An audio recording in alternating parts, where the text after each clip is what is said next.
اهلا بيكم في ميني توتوريال جديد. معاكم يوسف بكري، فيديو اديتور وفيلم ميكر. النهارده عندنا شرح الايفكت قوي جدا جدا.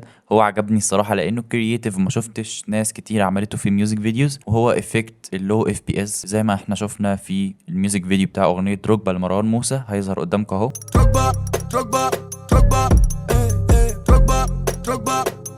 واتعمل تاني برضو في الحته دي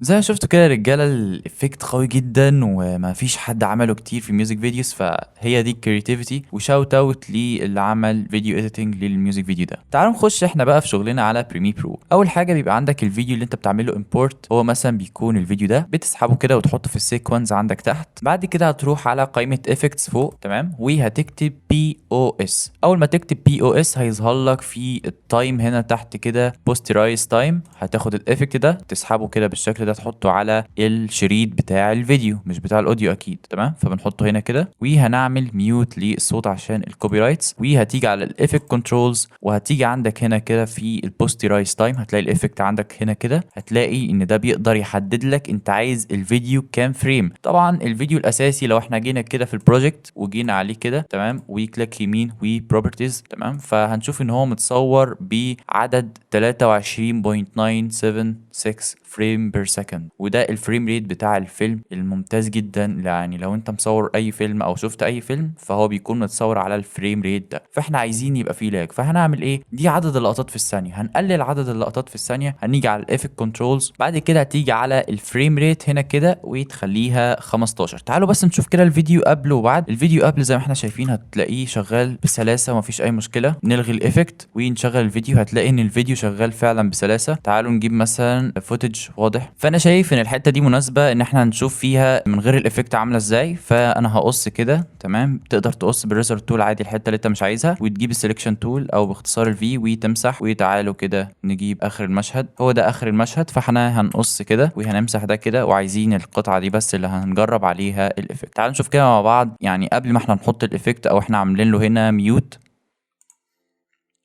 الفريم ريت سلس مفيش اي مشكله. دلوقتي بقى احنا عايزين ان الفيديو يلاج، فاحنا هنعمل ايه؟ هتيجي على الافكت ده، طبعا هنفك الميوت من عليه وهنخلي الفريم ريت مثلا 15. تعالوا بقى نشوف مع بعض كده. زي ما انتم شايفين في لاج. ولو خليناه مثلا 10، فانا هرندر عشان طبعا شريط احمر وهوريكم الافكت شكله عامل ازاي. زي ما انتم شايفين الفيديو فيه لاج، تمام. لو تلاحظوا يعني لو قفلنا الافكت بالشكل ده كده هتلاقي ان الفيديو شغال بسلاسة اكتر. تعالوا نشوف كده مع بعض.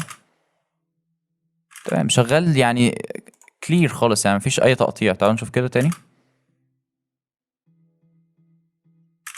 تمام، تعالوا بقى نشغل الافكت ونشوفه تاني مع بعض.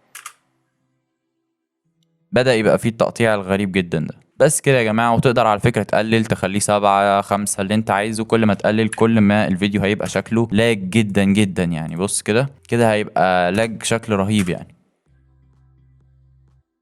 زي ما انت شايف كده 5 لقطات في الثانية، فحاجة فظيعة جدا. بس كده يا شباب، ده كان الميني توتوريال النهارده. لو عجبك متنساش تضغط لايك واشترك في القناة وتفعل زر الجرس اللي جنبه عشان يوصل لك تنبيهات بكل ميني توتوريال او توتوريال كامل بنزله على قناتي. كان معاكم يوسف بكري، سلام.